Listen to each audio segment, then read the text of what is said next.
Today we're going to look at the knee joint. Right, so as we look at the knee joint, the first bone we're going to focus on is the patella, which is technically not part of the knee joint, but if we see this structure here, here is the patellar tendon from the quadriceps group. Within that patellar tendon is where you actually see the patella.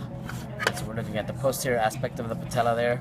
As you go distal to that, you have the patellar ligament, which is going to anchor at the tibial tuberosity. Right, so here's the actual patella on its own. You can see it's a sesamoid bone.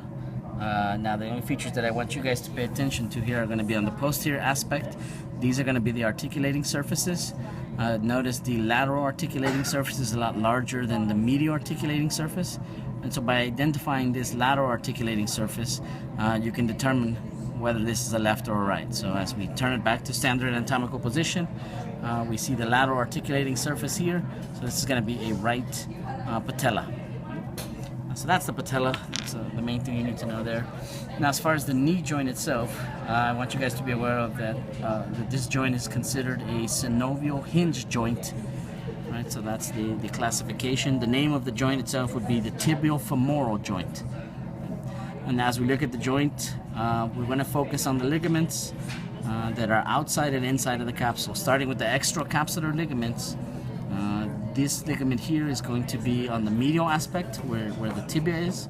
So this is known as the medial collateral ligament, also known as the tibial collateral ligament. On the opposite side, we have the lateral collateral ligament or the fibulocollateral ligament.